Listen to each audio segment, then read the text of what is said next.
Hello there, welcome to my channel. So you're gonna have to bear with me today. I'm a little bit under the weather, so I'll try to make this quick. But I wanted to show you guys a comment that I got recently. I forgot to write it down, so I'm just gonna paraphrase. But basically, she says something to the effect of the part that really upset me when she said, "If HSTS trans women want women to support them, then you guys need to stop supporting childhood transition."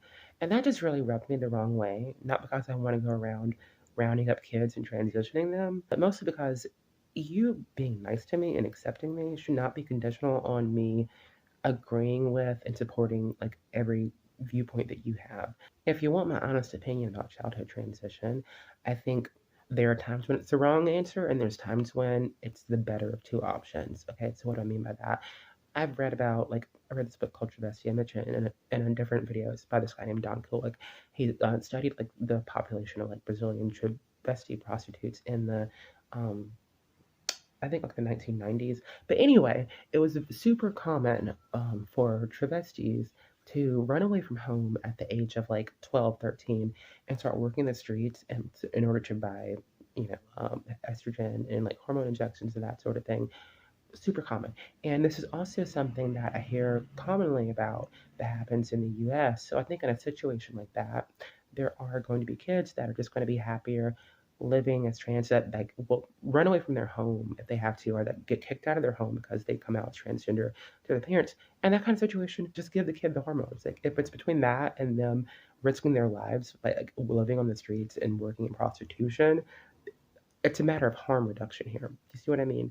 Now, are there kids who identify as trans for some other reason because of like social contagion, that sort of thing? Yes, there absolutely are. The researcher that I've talked about who studies like the differences between HSTS and AGP trans women, he refers to this phenomenon of like girls, biological girls who go through a phase of identifying as trans and then maybe even start taking testosterone and later on in life decide that they were never really trans. Now, that's a very reviled. People in the trans community don't like that theory. They find it offensive. But that being said, I can't help but noticing that most of the detransitioners you see online who do all these interviews, most of them do tend to be female to male, born female, lived as a male for a while, went back to being female. So I think realistically, it has to be handled like on a case by case basis by people who know what they're dealing with. All right, editor's note. This is why I hate doing videos without like a script or something by me because I feel like I always forget to say stuff. But so the reason I bring up the importance of having like really qualified professionals who understand the different psychological profiles of people with different types of gender dysphoria and really know what they're doing is because I think that one of the reasons this is such a politically contentious topic, other than like societal prejudice against trans and LGBT people in general, it's because people, when they hear something about childhood transition, quote unquote, they start thinking of their kids. They start getting concerned about someone transitioning their kids or some kid that they know. But that's not what we're talking about here. We're talking about a tiny subset of the population. And I can only speak for the HSTS subtype, my experience with that. But 9 times out of 10, when we're talking about quote unquote trans kids, we're talking about HSTS. Let's just be real. And okay, you can tell the difference between an HSTS and someone who isn't, all right? It's a situation of either you are or you aren't. And if you are, it's a very small subset of people, most likely not your kid. And if it were your kid, you'd already know.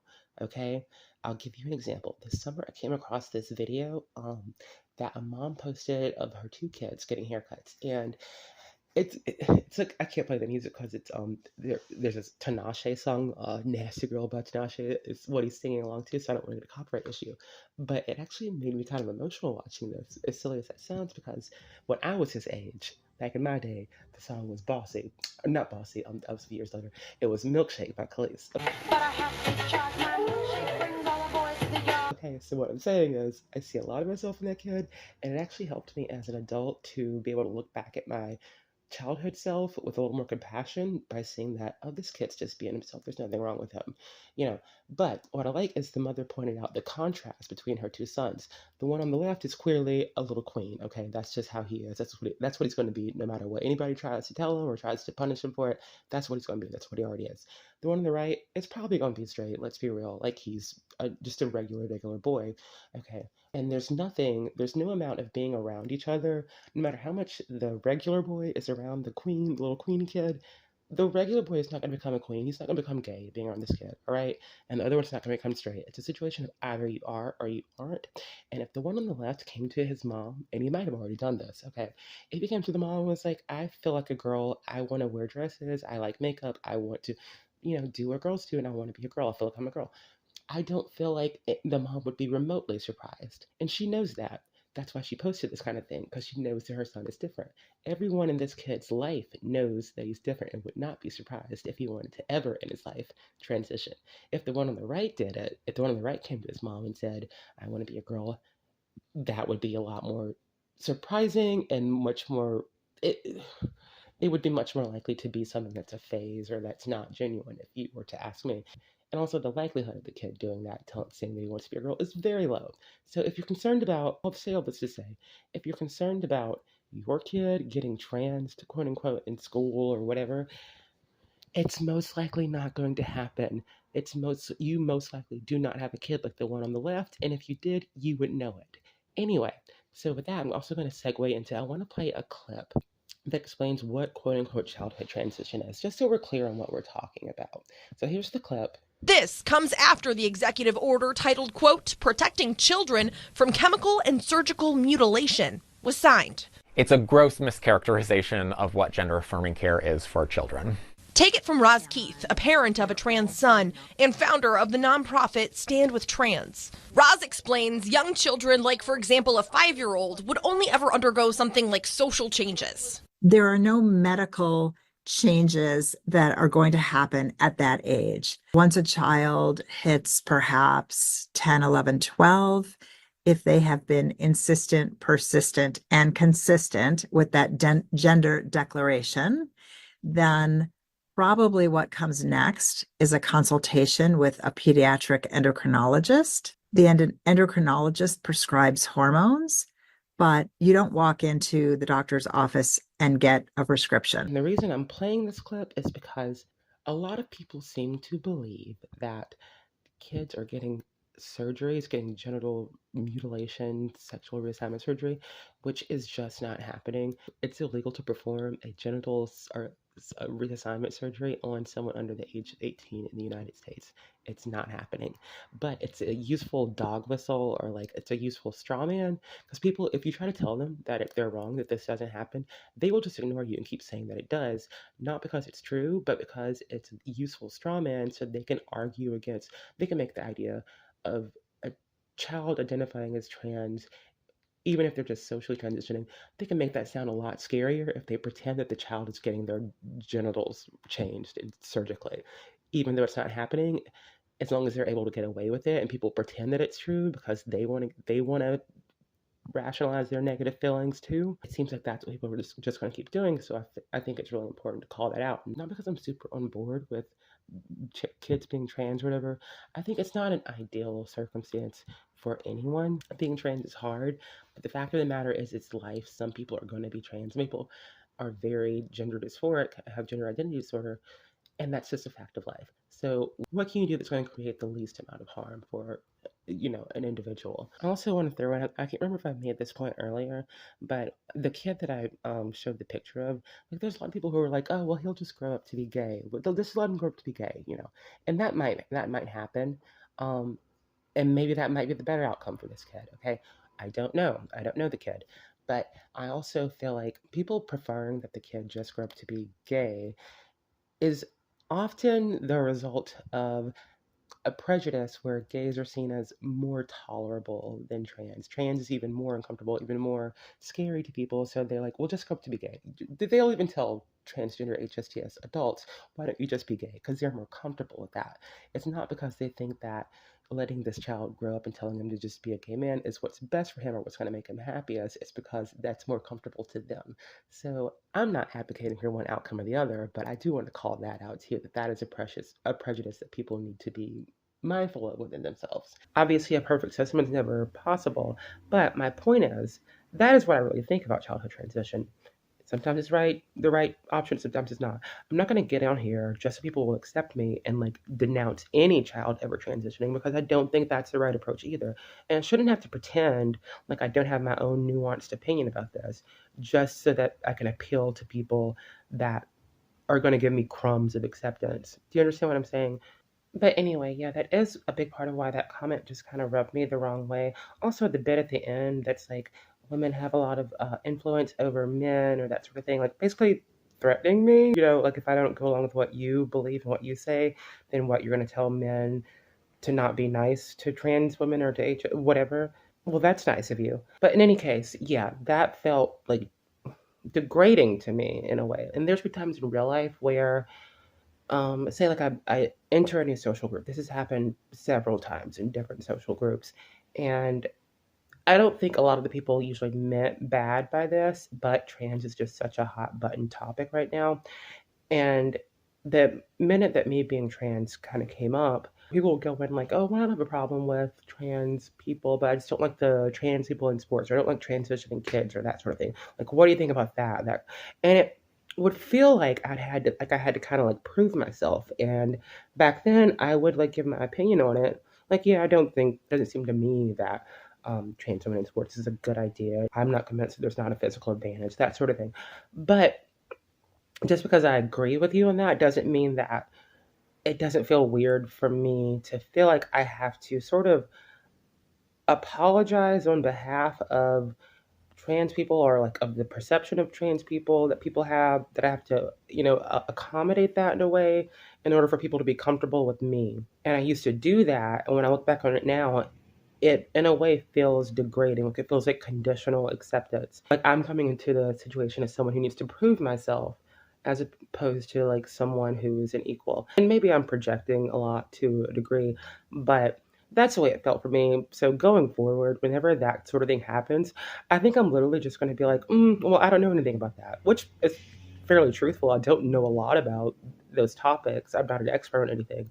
But I also feel like, if a black person walks into a group of white people and they're all like, well, what do you think about Colin Kaepernick kneeling for this? It's like eons ago now, but kneeling at like, I don't fucking care. That has nothing to do with me. If a white person comes in, what do you think about white people doing this? It's just, if you wouldn't do it to other people, then I'm not going to allow people to do that to me. It's just a boundary that I'm setting for myself. And maybe maybe it is a lot of projection. It could be, but it's just something that I feel like there have been times in my life where I did not respect myself enough, and I didn't feel good afterwards because of the way that I handled the situation. And so that's something that I feel like I'm going to change about myself going forward. But I think it's also how trans women in general should behave a little bit more now on. I watched an interview with a trans woman recently, actually this morning, and she has a lot of stuff online. So they were interviewing her, and she has like some more tendencies of being that kind of trans person that criticizes the trans community a lot, which not saying we're not worthy of criticism, but it does get to be like there's a line between fair criticism and projecting some self-loathing. But anyway, that's not the point. Even she was like, I feel like trans people right now are like the most hated group in America, or maybe she said the world, I can't remember. And I agreed with her on that, and because it feels that way, especially right now. And I know that I have a lot of followers who are Trump supporters.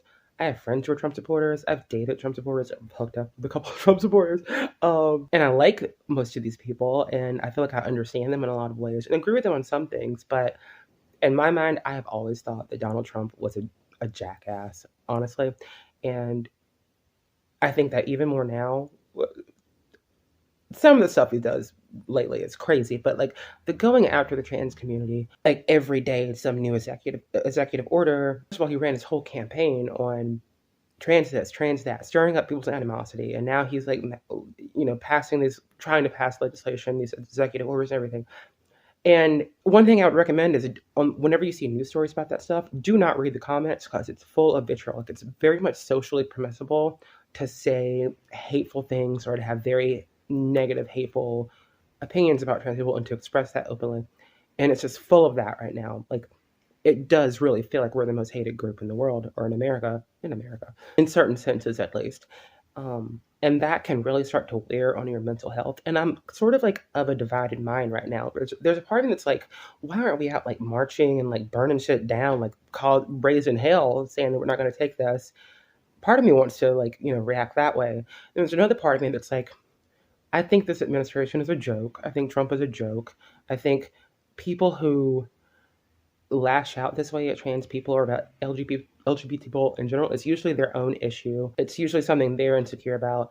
And so I kind of see it in a way as like, you're a fucking joke. Why are you like this? Why do you care about this? And I feel like reacting to it, first of all, people do things to get a reaction out of you. They want you to react. I feel like, why would I waste my energy on that?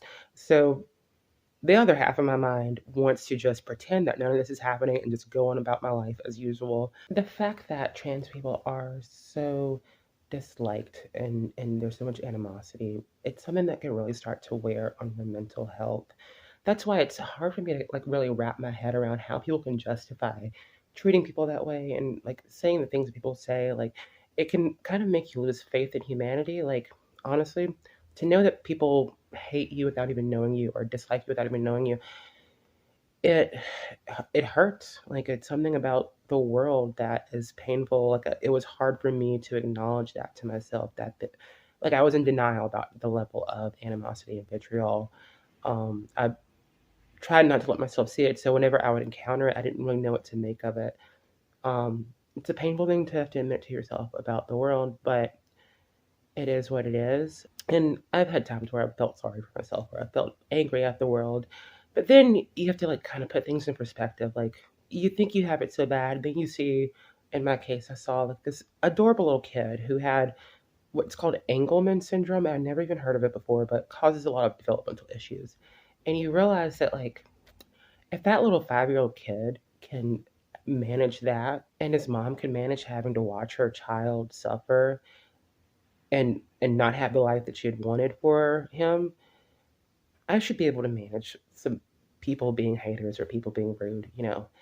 You have to remember to be grateful at the end of the day for what you have. And okay, so what? Maybe you're not going to get every person to like you. Maybe you're going to deal with stigma in dating, stigma in friendships, and that sort of thing.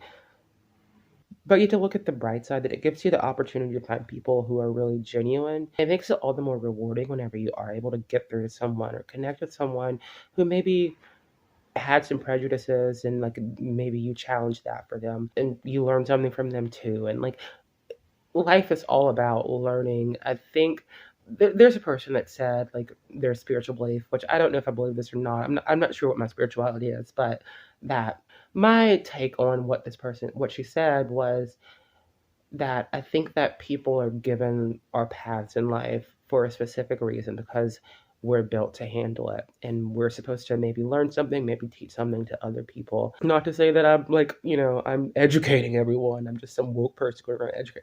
I'm not saying that. I'm saying that like, part of the reason I do this channel like for myself is to understand my own experience better. And I think the fact that I have to think so much about it, like, I don't want to get on here and like have to talk about trans stuff all the time, or talk about it in my real life all the time. But I constantly feel like I'm having to defend myself, or like think about what other people are saying about people like me. And the fact that I have to think about it so much might cause me to have some revelations that might be helpful to someone or some amount of people. And maybe that's just what I was meant to do in life. Maybe I was just given this because I can handle it. At the end of the day, I just sort of feel like people can feel whatever way they want about people like me, and they can hate me as much as they want. But I'm going to be trans. I'm going to live my life this way, whether you like it or not. You're not going to come to my house and make me stop taking hormones, or make me dress like a boy, or grow my beard. Well, I can't grow a beard, okay? If I could, you wouldn't be able to make me grow one out, okay? It's going to be this whether you like it or not. People that have a problem with people being trans, and this goes for anyone in the MAGA world or just anyone in general, you're going to have to get over it, okay? My advice to those people is grow up. There's people that you're going to have a problem with, and you can't control the universe. Just like I have to put up with you existing and being the way you are, you're just going to put up with people like me that you have a problem with. Sorry. And I think at the end of the day, it's all about self-respect. Trans women need to have enough self-respect to not let these people's opinions of us, to treat those opinions as if they don't matter. I think in some ways being trans or any walk of life that's stigmatized, it's kind of a gift because it makes you have to rely more on yourself for your own validation and to like, really know who the hell you are and not let anybody else tell you. And that's a difficult thing. I think a lot of people are intimidated by that, which I think is part of why people have such strong negative reactions to us. I think so many people spend their lives trying to be someone they're not or trying to live up to other people's expectations. And to see someone else just say, fuck it, this is what it is, this is who I am, this is how I like to live my life, and I'm going to do it whether people like it or not. I'm going to, if, like, for me, everything in life has trade offs. And I feel like the alternative, I did not want to live my life having to dress like a boy, not getting to express myself, and being put into this box of a quote unquote a gay man that has to live this way and do things this way and date these kinds of people. I don't want that for myself. I have nightmares of having to live my life that way. So for me, dealing with the stigma and being a part of this hated group is it's a trade-off I'm willing to make. Like at the end of the day, I made that decision and no one can make that decision but me. And I have to be happy with it. There's a quote from my queen, okay, Shannon Doherty, I talk about her all the time, but she said, like, you know, the only person who needs to be happy is me. You can't live your life thinking that you should have done something different or made different decisions. I don't regret any of the decisions I made. The only person that needs to be happy is me, and that's all that really matters. Basically, as long as I can get up every morning, look at myself in the mirror, and I feel good about that, I know that I'm a good person. That's all that really matters. What anyone else thinks, I owe it to myself not to give that the time of day. So bring it, Trump. Okay. If you want to control the way I live my life, you're going to have to kill me. Okay. Yeah, I don't know nothing about this, but I'm from Alabama. There's this song, like a local rapper in Alabama. He has this song called Trial Time.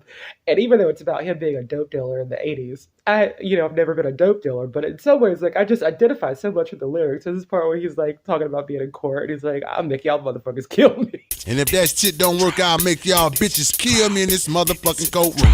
So motherfuck you, fuck the judge, fuck the DA. That's how I feel about it, okay? Anyway, that's all I really have to say on the topic for right now.